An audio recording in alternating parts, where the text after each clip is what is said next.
because we spent all evening talking about marriage. But by going through any of the study questions, did anything, or just in reading the book of Revelation this week, did anything come up for you? Any aha moments? Anything like, I never saw that before? Or what does that particular thing mean? Anything like that? Yes. Just 144,000. Oh, what about it? What in particular like? I'm just thinking that's so few. Oh, that's so few. Interesting. Okay. Good question. 144,000. All right. I'll make a quick answer to that. This is something that your Jehovah's Witnesses friends have a heyday about. Who are these people? Who are they? The Jehovah's Witnesses will tell you these are the number of the people that will be saved and live in heaven. All of which have to be Jehovah's Witnesses. The problem is Jehovah's Witnesses as a religion began sometime in the early 1800s. Most of the people that founded it believe they were part of the 144,000, of course. Since then, I don't believe there's any more left. By the way, according to Jehovah's Witnesses, only the 144,000 can partake in communion. So most kingdom halls don't have communion services because only the 144,000 can partake of it. Why am I bringing this up? Because that's not what this means. That's not what this means. But you hear this a lot. Who are these 144,000? And what does it all mean? I don't get it. All right? Well, let's see who they are to begin with, and then we can have it. 144,000 are sealed in Revelation chapter 7. Sealed in 100, and I'm going to keep me to this, about 5 minutes on this, maybe 7 minutes, okay? Big hand on 8. How's that? Let's compromise. After that, someone give me so that we can move on. All of chapter 7 basically has to do with this 144,000. Verse 1 says, after this I saw 4 angels standing at the 4 corners of the earth, holding back the 4 winds of the earth. Okay, stop right there. What's being repeated? 4. 4. Do you think that that's a mistake? Did they think we get the idea there are 4 angels? 4 corners, 4 winds. 144. You get that? See, when you see things like this that kind of like repeat, and then kind of repeat, it means that, hello, if you don't get this, read the book of Leviticus chapter 1. Every other phrase is the sons of Aaron, who are the priests. This part to the sons of Aaron, who are the priests. Do this for the sons of Aaron, who are the priests. It's like, really? I wonder who the sons of Aaron are. Oh! And you have to ask yourself a very basic question. Why is God saying this? I mean, are we deaf, dumb, and stupid? Answer, yes. Yes. That's the answer. God has to repeat himself so that it kind of clues us to think about it. So 4 is a symbolic number.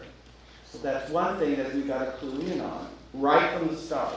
So you can't just jump into the 144,000, even when we're doing so right now in this whole chapter. You have to start with, where does this come from? What's its background? So from the very start, it's a symbolic number. These four angels, 4 winds, 4 corners. It means something. Okay? Then we keep going. Verse 2. Then I saw another angel ascend from the rising of the sun with the seal of the living God, and he called with a loud voice to the four angels who had been given power to harm the earth and the sea, saying, "Do not harm the earth or the sea or the trees till we have sealed the servants of our God upon their foreheads." And I heard the number of the seal, 144,000. Okay, so who are these 144,000? 12,000 each tribe. Well, I didn't read that. What does it say so far? Who are they? Tribes. The servants of our God. The servants of our God. Now you have to ask yourself, who are the servants of our God? The saints? Us. The church. Yes, there's an element of truth in all that you've said. But there's one particular thing that you're missing. The faith. Those who have been baptized. Saints. Angels. Prophets. Prophets. Oh. Prophets were all called servants of God in the Old Testament. Israel was called the servant of God. So again, when you're looking at this, you have to think, who are the servants of God? If you look at this part of the Bible, you know who the servants of God are? Abraham, Isaac, Jacob, the prophets. Israel itself is called a servant of God. Okay?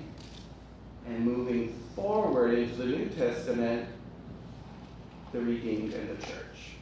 You can't start with the church and go backwards. You have to understand, where is this coming from? Okay? So the servants, these are probably prophets. So that's one. Now, is there any more information about them? Yes. They are 144,000 sealed. Sealed out of every tribe of the sons of Israel. 12,000 from Judah. 12,000 from Reuben. 12,000 from Gad. 12,000 from Asher. 12,000 from Naphtali. 12,000 from Manasseh. 12,000 from Simeon. 12,000 from Levi. 12,000 from Issachar. 12,000 from Zebulun. 12,000 from Joseph. 12,000 from the tribe of Benjamin. What are all those names? Jacob's sons. Jacob's sons. What's missing?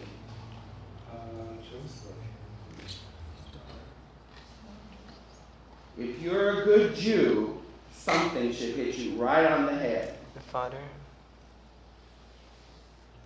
Actually, a couple of things would hit you right on the head right away. You're right, they're all the sons of Jacob, or the sons of Israel. Dan is missing. There's another mistake. What about the daughter? No. Dinah was never a tribal leader. Dan is missing. No, Benjamin's name. Naphtali. What? Anna. Manasseh? Who is Manasseh? You're right. What's wrong with it? He's a descendant of Joseph. Yes.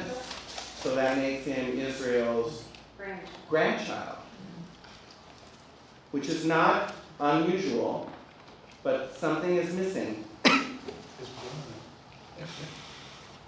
His other grandson, Ephraim. Manasseh and Ephraim were given tribal status in Genesis. Ephraim is missing. Didn't they go against, they went against God in some way or another? They took the spoils, or am I thinking of another? I'm not certain. Oh, sorry. That's all right. That's good. Now, when the nation of Israel was being established, all the sons of Jacob were given tribal blessings. Levi was not given any territory. Why? They became the priests. So that left a little gap. And the gap was filled by Manasseh and Ephraim, Jacob's grandsons. Okay. But this list lists all the 12 tribes of Israel except Dan and Ephraim. And there's something else that's added that shouldn't be.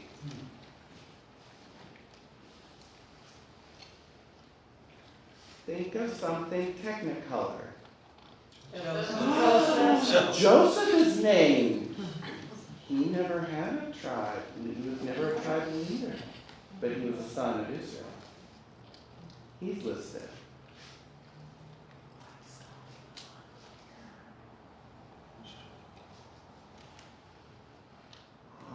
The thicken begins to plot, huh? This is not simply a statement about the blessings coming to Israel. That's part of it. What this sealing does is it names a tribe that isn't a tribe. Joseph. It includes the Levites as if they were a tribe when they didn't have any land grants. And we're missing Dan and Ephraim.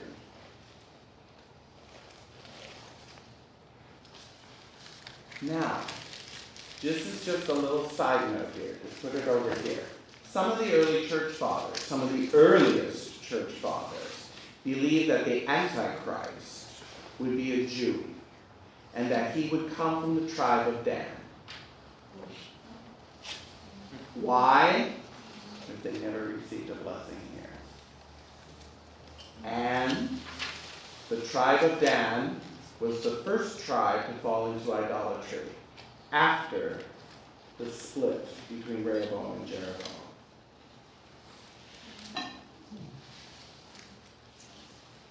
Which has led some theologians to believe that when we read the end of the book and we talk about the New Jerusalem built on the foundation of the names of the 12 tribes of Israel, they wonder if Dan's going to be on that name or not. Because he's never blessed here. This is what I was talking about. Remember I said how the reformers didn't write on this because the Jews are saved? These are also all Jews. God seals these Jews. That's not found anywhere else. So you have to ask yourself a number of questions. What is this sealing? Why is it all Jews? And how come Dan and Ephraim are missing?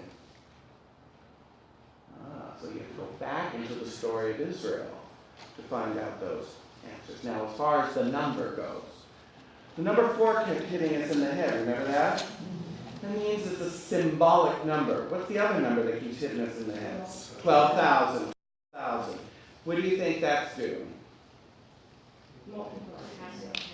Hitting us over the head with another symbolic number. 12,000 is 12 times 1,000. What is 12? I'll give you the short answer because I went 5 minutes over. Someone wasn't timing me. So shame, everyone knows your name. Thank you. And he jumps right to the end. 12 is the number of government. 12 is the number of government. 12 tribes of Israel, 12 apostles. That's the governance of the people of God. Okay. 1,000 is a symbolic number, which means that it is endless. Endless. It's a way of saying endless. Okay?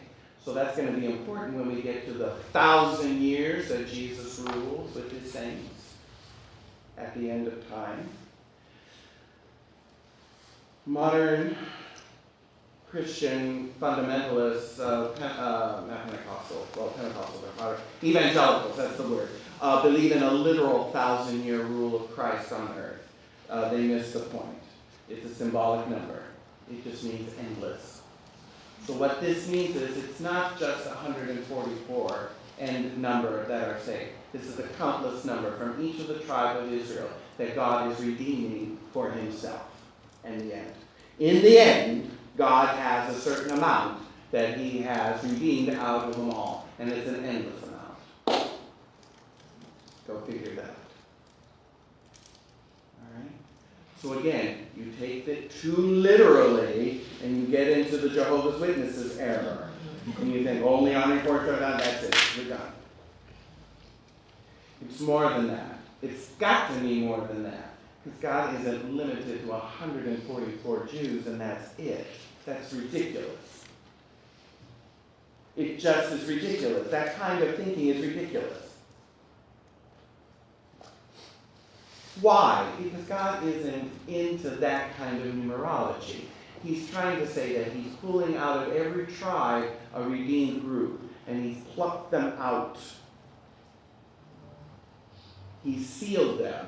This is part of the mystery of predestination. Okay, that will hit us again in chapter 19. That's a short answer to a very deep question that we'll get to more. What's the symbol for? 4? Oh, thank you. Universality. 4 corners, a square, 4 ends to the earth, 4 compass points. 4 just means complete. Universality. We're going to get used to all of these biblical numbers. They're all throughout the book. All of them. And we can't get too literal with any of it. The minute we start getting too literal, remember at the beginning when I first started, you get too literal and you're going to get into all of these wild-eyed ideas that are not based in what they're meaning. Okay? So the general meaning I would say out of this is that God has predestined a certain amount out of each tribe of Israel to redeem. Just as he has determined a set number of Gentiles that are redeemed. What's that number? Innumerable. And what does that mean? That doesn't make sense. It's like, that's right. We're back to God is 3, yet he's 1. We'll figure that out. Forget the innumerable. Right? Start with that. Once you figure that out, then you can figure out everything else. Got it? We're in a realm of symbolism and typology. You've got to think not in terms of prose, but in terms of poetry. You don't say, my love is like a rose, so then I should get a garden outside and plant my fiancée in there and water her every day because she's a rose. See, that's stupid. Right? Right? What do you mean, Jim? My love is like a rose. Well, think about it. It's a metaphor. It's meant to open you up to all of the depths of feeling I have for my fiancé. You see that? But if you get stuck with the image, you're going to run into problems. Alright? So, that's again, a short answer to a very long question.